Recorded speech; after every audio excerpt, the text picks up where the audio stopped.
Hello, children. How are you? Today I'm here with the chapter The Meeting Pool. It's from your English literature book, Voices. This chapter is written by the famous writer Ruskin Bond. He was an author of children's books. He wrote many of the short stories about children, and this is one of them, best of them. It is chapter.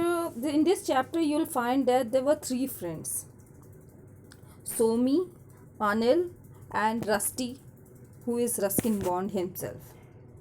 So, without any delay, let's proceed to the chapter.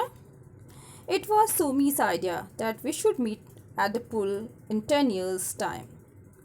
Somi ने ये idea दिया था कि आज से 10 साल बाद हम इसी जगह पर मिलेंगे, इसी पुल के पास मिलेंगे. When we are men, he said, we must come back to this place 10 years from today. Rusty, at midday of 5th of April 1964. Means this story was written in 1954. And when this incident happened in 1954, and they all decided that when they were grown up after 10 years, they will come back to that pool, इस तालाब के पास. यानी ये तीनों दोस्तों ने तय किया कि आज से 10 साल बाद यानी 1964 में हम सब तीनों इस तालाब के पास फिर से मिलने आएंगे. We must return to the pool, no matter where we are or what we are doing. We must meet at the pool, promise. उन्होंने कहा जो भी हम कर रहे हों, जो भी अपने जीवन में जहाँ तक भी पहुँच गए हों, चाहे ऊंचाई पे या जहाँ स्टेबल हो या जहाँ भी हो, हम 10 साल बाद जिस भी कंडीशन में होंगे यहाँ पर ज़रूर मिलने आएंगे. और वो डेट है 5 अप्रैल 1964.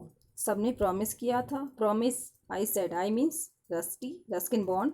प्रॉमिस सेड अनिल, एंड सब ने प्रॉमिस किया.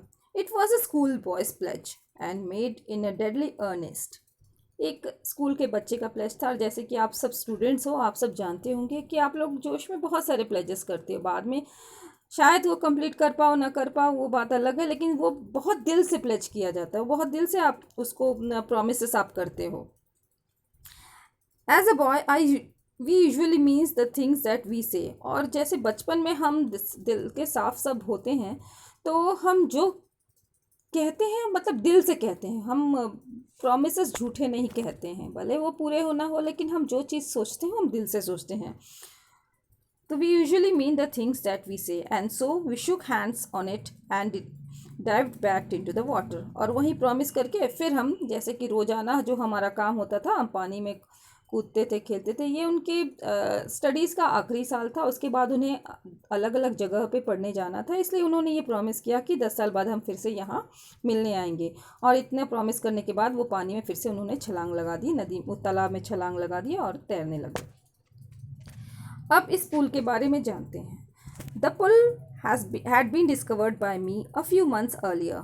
जो ये पुल था जहाँ पर ये बैठ के प्रॉमिस कर रहे थे, ये रस्टी के द्वारा डिस्कवर किया गया था. यानी वो लोग जिस जगह पे रहते थे, ये पुल उसके पहले किसी को पता नहीं था कि यहाँ पर एक पानी का पुल भी था. वैसे वो पुल जो है ये बरसात के दिनों में बनने वाले, जो गड्ढों में पानी भर जाता है, वैसे तालाब जो बन जाती है टेम्प्रेरी तालाब, ये उस काइंड का तालाब था. इसलिए किसी को इसके बारे में पता नहीं था, क्योंकि ये बरसात के दिनों में ही जो है बन जाते हैं, और जब गर्मी आती है तो सूख के ये ज़मीन हो जाती है. The pool had been discovered by me a few months earlier. I remember that it was going to rain. I could see the rain moving across the foothills. I could smell it in the breeze. जैसे कि बरसात आने से पहले सबको पता चल जाता है, कई बार ठंडी हवाएं बहती हैं, पानी सौंधी सौंधी मिट्टी की खुशबू आने लगती है. तो वो इस तरह से उसे nature, they were close to nature and they knew that it is going to rain. और वो सब जो है, I could see the rain moving across the foothills. और उसने ऊपर से नीचे देखा कि नीचे तलहटी में पानी जो है बरस रहा था और पानी की बहाव हो रही थी. और हवा में भी जो है, ब्रीज में भी ये स्मेल आ रही थी. बट इंस्टेड ऑफ टर्निंग होमवर्ड्स, जैसे कि बारिश होती है तो सब कोई जो है ऐसी जगह पे जाना चाहते हैं जहाँ वो सेफ़ रहे, सुरक्षित रहे, भीगे नहीं, तो सब घर की तरफ भागते हैं। लेकिन ये बजाय घर की तरफ भागने की, I pushed my way through the leaves and bramble that grew across the forest path. मैं उल्टे दिशा में जाने लगा और झाड़ियों के बीच से होते हुए मैं दूसरे जंगल की तरफ जाने लगा। I heard a murmur of water at the bottom of the हिल। मैंने सुना कि ये तलहटी में पानी के झरने टाइप के बहने बहाव की आवाज़ सुनाई दे रही थी। जो पानी जब बहता है तो आप आवाज़ उसकी महसूस कर सकते, सुन सकते हो। उसने भी जो पत्थरों में से जो पानी बह रही थी उसने उसकी आवाज़ सुनी। I wanted to see the water and touch it. मैंने सुना था लेकिन मैंने उसे देखा नहीं था, तो मैं चाहता था कि आज मैं उसको डिस्कवर कर लूँ कि जब बारिश होती है तो ये पानी बहता है तो ये ज़्यादा कहाँ है। और वो उस चीज़ को खोजने में निकल पड़ा। Sliding down the rock face into a ravine, I found a stream running over the bed of a shingle। यानी धीरे धीरे लुढ़कते लुढ़कते लुढ़कते मैं जो है एक छोटे से नाला, जो पहाड़ी, दो पहाड़ियों के बीच में एक तलहटी में वो बहता हुआ एक नाला नुमा जो था, जहाँ से पानी बह रहा था, मैं साफ़ पानी, वहाँ से मैं वहाँ तक मैं पहुँचा। मैंने देखा कि एक जलधारा, एक stream running over the bed of a shingle, यानी जो चिकने पत्थर जो पड़े होते हैं पहाड़ियों के नीचे, जो पानी उस पर से जाती जाती है, पानी की बहाव की वजह से ये सारे पत्थर जो है सॉफ्ट हो जाते हैं। They are no more rocky, they become soft pebbles like. उसी पे से जब पानी जो है बह रहा था स्मूथ रॉक्स पे, and some of them grey and some yellow. और वो रॉक्स कैसे थे, कुछ ग्रे थे कुछ येलो थे, क्योंकि ये माउंटेन्स में से कट कट के पानी के थ्रू जब पानी की धारा पहाड़ पे से गिरती है तो उसके साथ बहुत सारे रॉक्स भी नीचे आते हैं, और टाइम के साथ दे बिकम स्मूथ पेबल्स। और इन्हीं के बीच से पानी निकलते हुए आ रहा था, और आकर जो है देवर a small waterfall came down the rocks and formed a deep round pool of apple green water। एक नीचे गहरा गड्ढा था, और वो गड्ढा जो है उसमें मॉसेस और फर्न्स जो जब इकट्ठा हो जाते हैं तो उस मॉस और फर्न्स की वजह से जो पानी इकट्ठा होता है वो थोड़ा सा, जो कहते हैं ना काई नुमा, ये ग्रीनिश कलर का, तो ये एप्पल ग्रीन कलर का वो पानी दिखाई दे रहा था, क्योंकि इसके नीचे मॉस था, इकट्ठा था पानी। जब जब पानी कलेक्ट होता है तो नीचे मॉस ग्रो कर जाते हैं, जिसकी वजह से पानी का कलर उस कलर का दिखाई दे रहा था। When I saw the pool I turn and ran back to the town because I wanted to tell the others. जब मैंने इसे देखा मैं बहुत खुश हो गया, क्योंकि this was a rain water, जैसे बरसात के दिनों में तालाब जो बनता है वो था, टेम्प्रेरी तालाब था, लेकिन फिर भी इसने डिस्कवर किया था डस्टी ने, तो he was very happy that he has discovered fantastic thing, खोज निकाला। और अपने दोस्तों को बताने के लिए कस्बे की तरफ, जहाँ पर ये लोग रहते थे, वहाँ भाग के गया, because he found pool in the forest. तो he ran back to the town where they lived, और वहाँ पर वो चाहता था कि सबको बताना। Anil and Somi were my close friends. Anil lived in a crowded lane of Dilaram Bazaar. तो इसके दो ही, तो ये लोग 3 फ्रेंड्स थे, तो इसमें से दो लोग ये थे, एक अनिल था एक सोमी था। तो अनिल जो है एक भीड़ भरे बाज़ार के पास रहता था, और he was wide Moody and impulsive but had certain charm. वो थोड़ा सा शरारती, वाइल्ड मीन्स जो वाइल्ड जंगली कहा जाता है ना, naughty, he was rather naughty, Moody और इम्पल्सिव, यानी वो कोई भी काम जोश में कर जाता था बिना उसके अंजाम जाने हुए। But had a certain charm, लेकिन उसके अंदर अट्रैक्शन था कि ये फ्रेंडशिप करने योग्य, इन लोगों की फ्रेंडशिप अच्छी थी। Somi on the other hand was gentle in the ways, but he too like Anil was had a sense of fun. लेकिन सोमी जो था वो थोड़ा सा जेंटल था, he was not as wild as Anil, वो थोड़ा जेंटल, उसकी एटीट्यूड थोड़ा सा उसका जेंटल था। और he too like Anil had a sense of fun, और वो भी फ़नी था, सेंस ऑफ फन था, ह्यूमरस थे सब, ये मस्ती मजाक करने वाले थे दोनों के दोनों। We usually chose the adventure we were to have and I would just grumble and allow myself to be involve in them.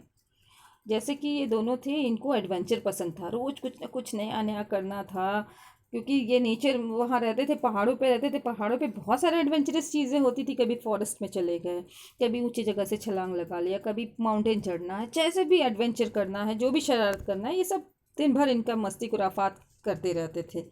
और न चाहते हुए भी रस्टी, जो कि इन लोगों से अलग था, लेकिन न चाहते हुए भी फ्रेंडशिप के नाते उसको अपने आप को इन सब में इन्वॉल्व करना पड़ जाता था। But the pool was my own discovery and I was proud of it. लेकिन जो पुल था वो इसकी अपनी डिस्कवरी थी, और ये प्राउड था इसके लिए कि इसने कुछ तो खोज निकाला, कुछ एडवेंचरस चीज़ उसने खोज के निकाली है। Well call it rusty pool said Somi. Somi ने कहा वाओ, ये रस्टी ने खोजा है, इसलिए इस पुल का नाम हम रस्टी पुल रखेंगे।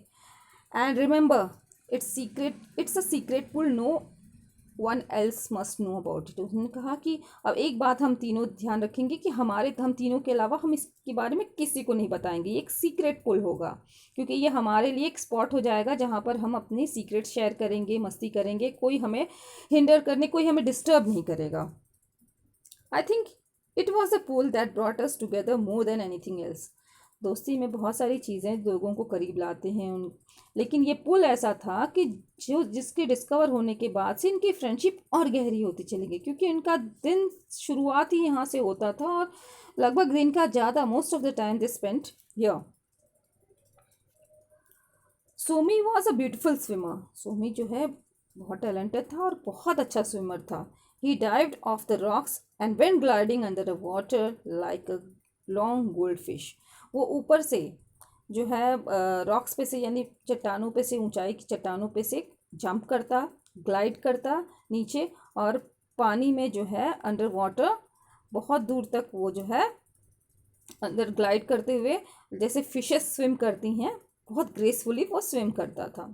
Anil's legs and arms were too long and he thrust out with much vigor but little skill. Anil लंबा लंबा लड़का था, उसके हाथ और पैर दोनों बहुत लंबे थे। वो भी पानी में छलांग मारता था और पैरों हाथ को खूब चलाता था, अपने हाथों को और पैरों को। बट उसके इस तरह से उसके पास स्किल कोई नहीं था कि वो ही was not a good swimmer, but he tried his best and being long fellow it help him कि वो उसके लंबे हाथ पैर उसको स्विम करने में काफ़ी हेल्प करते थे। बट वो उतना ग्रेसफुली स्विम नहीं करता था जैसे कि सोमी करता था। I could dive off the rock too, but I usually landed on my stomach. And on the other hand, Rusty, he knew nothing about swimming. वो भी डाइव करता था, इनको देखा देखी, लेकिन instead of diving headwards he would land on his stomach. वो अपने पेट के बल गिर जाता था पानी के अंदर। There were slim silver fish in the water of the stream. जैसे कि हम सब ने देखा हुआ ठहरे हुए पानी में मछलियाँ हो जाती हैं, तो उसमें पतली पतली सिल्वर फिशेस थी उसमें। At first we tried catching them with a line. पहले पहले तो उन्होंने जो फिशिंग रॉड होते हैं, फिशिंग हुक्स होते हैं, उसको पानी में लटका के उन्हें पकड़ने की कोशिश की, लेकिन they soon acquired art of taking the bait without being caught on the hook. लेकिन मछलियाँ भी चालाक थी सब। यहाँ दे जो है मछलियों के लिए यूज़ हुआ है कि वो आती थी और उसमें जो फूड हुक में लगा रहता था उन्हें खा के चल देती थी बिना पकड़े जाए। यानी देवर देवर स्किलफुल देन देम, और उनकी इसी रीज़न से एक भी फिशेस उन्हें पकड़ नहीं आती थी।